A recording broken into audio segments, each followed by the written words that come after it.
Thank you. Dr. Moss, first of all, I'd like to commend you on your opening statement being exactly 5 minutes, no more. He actually turned to me during it and said that was amazing. Very impressed. Military-like precision there.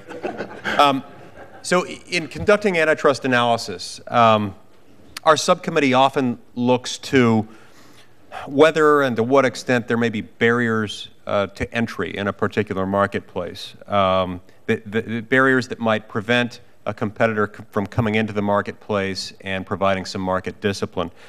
When the barriers to entry are minimal, then new competitors or existing rivals find it, relatively easy to get into the market, and they have more of an ability to emerge and to compensate for any concentration of market power. On the other hand, where there are significant barriers to entry, that becomes less possible. So what do you see as the greatest barriers to entry into the airline industry? Yeah, that's a really good question. And entry can be a very powerful thing, just like efficiencies can be. If mergers create anti-competitive effects and potential harm, then the first thing we look to, obviously, is, well, will entry discipline price increases post-merger? And will efficiencies, for example, have countervailing effects to the adverse effects of higher prices, reduced service, lack of choice, et cetera, et cetera? I think the biggest barrier to entry as this industry further consolidates is concentration itself. Concentration meaning, just a couple of airlines dominating large hubs. It really is a big wall to scale for a small potential entrant to get into a market where they're going to have to scrabble and scrape to get slots, to get gates, to get ticketing space, baggage handling, all this kind of stuff, all the pieces of the puzzle that need to be in place for an airline to offer service. I think as concentration increases at hubs, it becomes less inviting, less easier for smaller carriers to get in. And that's exactly what we've seen. We used to have hubs that really were very friendly and conducive to multiple airlines serving them. And as consolidation has occurred, those hubs have shut down, and not shut down in a literal sense, but shut out potential competitors. Now, with that said, airlines are in the unique position of having very fungible assets where they can move aircraft around and go to profit centers, go to markets that are very lucrative and very profitable. That's what you want to see. You would ideally like to see that in the wake of a merger that creates price increases. The question is that harder to do today than it was 6 years ago before 6 mergers went through? Probably yes. And that we need to, I think, look very carefully at. And as the fringe of competitors shrinks down with the low-cost carriers and the regionals, they are really facing much higher barriers to entry, and which could potentially help consumers. Okay, so the barriers to entry that you would see that might be attributable to this merger, should it go through, are you saying that would be felt most acutely in these hubs?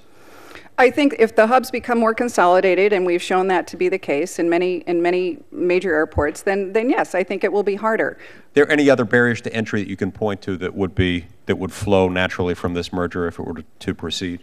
Well, I think that's the major one, and that's at sort of the route-specific level. If you look nationally, right, I think you're also looking at potential barriers to entry because low-cost carriers don't really operate as large national footprint type systems.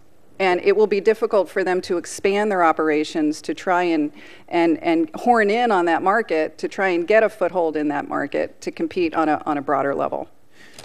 I understand that you've testified in the past with regard to a number of other mergers in the airline industry. You've recommended against them, and nonetheless the Department of Justice under Republican administrations and Democratic administrations has approved those that you've testified against. Is it your opinion that the department got it wrong in those cases? I don't want to say that the Department of Justice got it wrong. I think the DOJ does very, very good, solid, exhaustive analysis in these airline merger cases. I think what has happened is perhaps beyond the ability of antitrust to sort of address on a really comprehensive basis. We've had a series of mergers that have sort of put this ball into motion to allow the carriers to compete globally, which is which we've discussed just a few minutes ago, and that's fine. I mean, again, those are lucrative markets, and they want to compete and expand globally. The question is, what does that do for the domestic markets? And we do see some very negative trade-off effects between expanding globally and serving American consumers in the form of more competition. I'm not sure that the Department of Justice has the ability to even, take that larger view of how consolidation is changing sort of a moving target in the industry. It's a bigger sort of policy issue, aviation policy issue. I think that we need to keep our eye on very carefully. Okay, thank you. Let me shift to Mr. McGee. That leads into my next question for you. The Department of Justice has in the past focused much of its attention on the routes, on what a particular merger might do to routes. The concern being that if an airline through consolidation is able to achieve dominance over a flight between city A and city B, that there will be too much market concentration. They'll be able to dominate the price, increase prices there, and competition won't be able to step in and effectively keep prices under control and thereby protect consumer welfare. In the case of this merger, as I understand it, of approximately 900 routes that would be covered by the combined airline, only about a dozen or so overlap between the two partners in this proposed merger.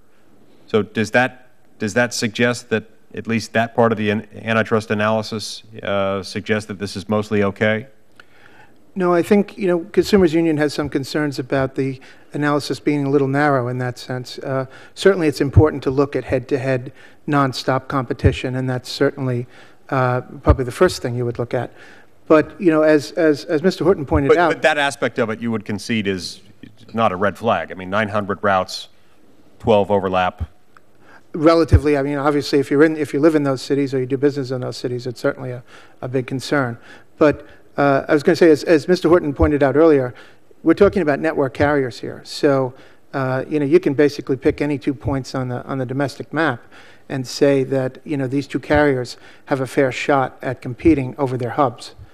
Because of the geographic penetration. So in other words, in order to get from Savannah to Milwaukee, you may choose to do it through Charlotte, or you may choose to do it through through Atlanta with Delta, or you may.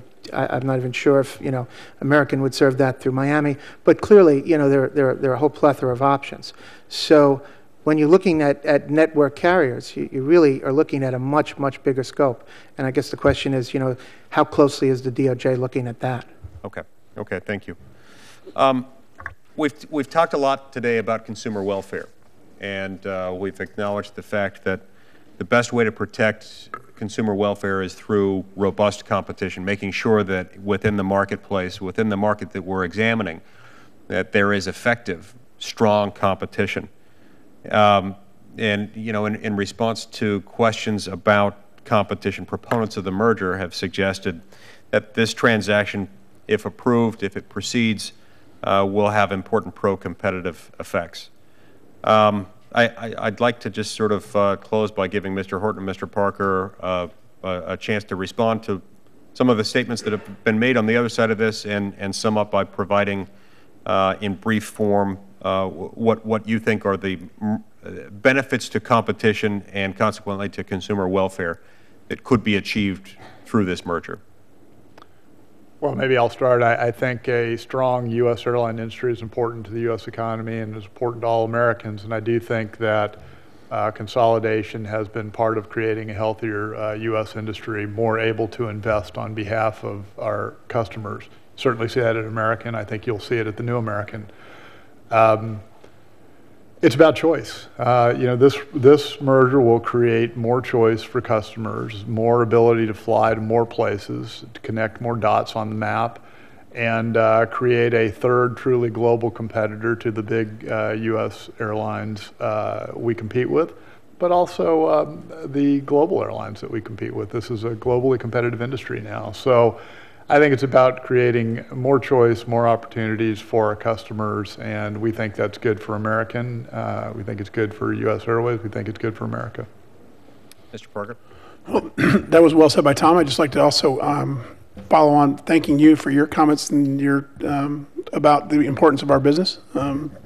Some don't understand how important the airline business is to the U.S. economy. As you noted, 1 in 8 jobs is in some way tied to the airline business. It's a vitally important business that needs the ability to compete, and we need to have strong and vibrant competitors. Either of our airlines could compete independently. No one's here suggesting that we couldn't. What we're saying is we can compete better together. We can provide better competition. We can provide better service to consumers once merged, and I think that's good, as Tom noted, for the country, for consumers, and that's why we're here. I do want to come back a little bit, if I can, to the question that you asked Dr. Moss about barriers to entry.